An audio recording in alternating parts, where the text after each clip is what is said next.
Yeah, 2010, it's your boy Drastic, linked up with B+, Hooking Them Lips Part 2. We done told y'all to bring your A game.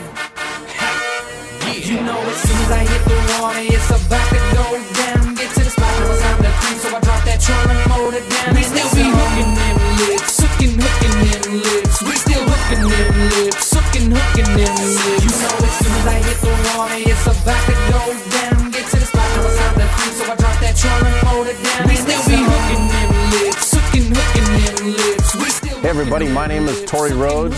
You're watching North Rhoades Outdoors, and this is Pro Talk.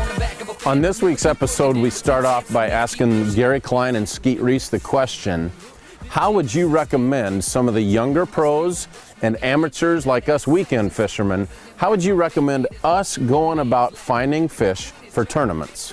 After that, we're going to get into a really good conversation with Tommy Biffle and Kelly Jordan, and what they get into, Kelly really goes in depth about this, but what they get into is if you have a multi-day tournament, and for example, on day one, if you have a target weight of, say, you got to have 10 pounds just to compete to get close to the cutoff, if you find that weight, when do you break away and look for new water? Every fisherman's different.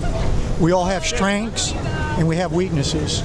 The key for these guys is to practice, and build an understanding for your strengths and your weaknesses. You know, the style you like to fish or the style that's given you the most success. Because in the course of a day, you can't fish at all. There's so much information, there's so many techniques that are available. I mean, you can't go out and do it all. You've got to focus. So I like to fish with tools that I understand. I like to find fish that I can relate to. And those are the fish that I try to target. But that's just my way. Well, if you're fishing your own local body of water, it's fish conditions, don't fish your spots. I think most people get caught up fishing their spots, and it's fine once in a while, but it's still, if you go and you fish the conditions, whether it's the first time fishing a lake or it's your home lake, fish the conditions and you usually be okay. How often do you fish new water? Do you get on it, especially when you're flipping? Are you flipping and pitching? Can you tell by looking at it and say, I don't even need to practice that because that's what I'm looking for? Yeah. When you get on them and get dialed in, just run new water all the time. Leaving the tournament days, going to new water all the time? Yeah. Right? Tomorrow starts day 4 of practice for me. I had hoped to have that 15 pounds, at least 14. If you get there, then you got free license to go and you get to hunt. That's okay. If I have 14 pounds and I've kind of milked my areas pretty hard, number one, you probably want to let them rest a little bit, especially if your smallest fish is a 2.5 or 2 3/4. You go practice, do it all the time, and then you're fishing pure and you're going through it. Man, that is how sometimes you catch your best fish and really get on something that actually can help you win an event. If everything goes to plan and then I get where I'm comfortable and I got what I have, I don't want to keep beating up what I have. You know, that's when you're free. And that's when you go head hunting, man, that's when you can really find some stuff that's really special and catch some really big fish. And I was just expecting to get there, and then I was going to go hunt the big dog over there. Yeah. And then I would know whether or not that was the place. But from what I have seen, that's the best water on this pool. I want to know what it's going to take. Yeah. Now, that's all you ever want to know from tournament research. I mean, you know, that'd be like going to Falcon and getting on a bunch of 4-pounders, 20 pounds a day. You think, baby, I'm good, I'm golden, I'm not going to practice. I can catch 20 pounds like that. And 20 pounds a day is going to be dead. Last place because it took, when we were there, it took 25 pounds a day to get the last place check, 50th place. So that's why, I mean, that's just an example of why when you go to a tournament, number one, you got to know the range it might take to win and what you think it's going to win, the target weight. Then some guys always think about what's going to take to get a check. I really don't ever care about that. Unless it's the last day of practice and I'm not catching anything, I go, man, what am I going to have to catch just to get out of here intact, alive? Which, you know, that's not ever, you know, I always think about the win, and I'm always looking for the fish to be, you know, either to win or just to be competitive. You know, if you know you're going to need to find 4-pounders, I keep looking. Constantly. Well, if you find the 2-pounders, and okay, there's 2-pounders here, and I like this Scotto, but I don't really want to. So that's your check. That's your check fish. Well, maybe not. I don't even think that'll do it here because I know how. No, I'm just talking in general about how you process this. I found some stuff to pull down.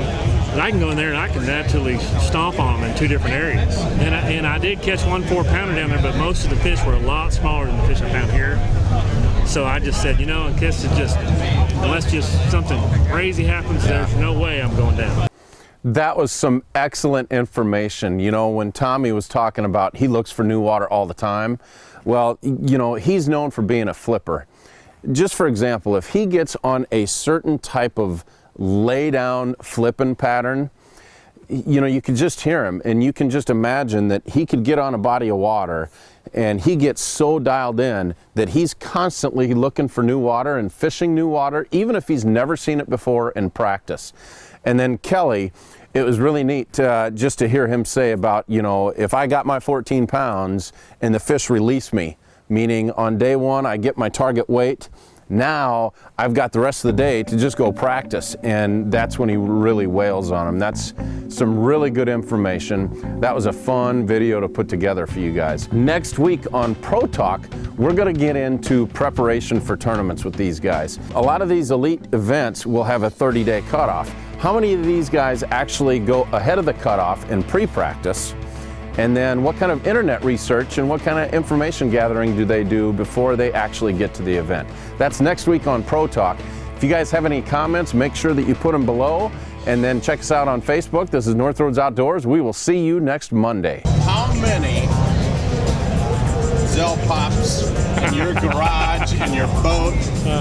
Give me a number. I mean, do I own? Yeah. How many you got? Probably 700. And what's the second most bait you got? Spooks. I probably got about 300 or 400 of those. Spooks. Spooks. Yeah. No, I work on them all the time, and you're a machine with those. You still tinker with that stuff? Hell, I threw it today. Don't throw it though. Yeah, don't. No, I tinker with them all the time, and I mean I've got pop-Rs you would kill to have. Oh, I bet. I got them where they're jointed. Remember the old Rebel Minute that was jointed? I got pop-Rs that are like that. You ain't ever seen one of them. Handcrafted, right? Oh yeah, that's it. Hey, thank you for your time. All right, man. Thanks again. Good luck. Okay, man. Take care.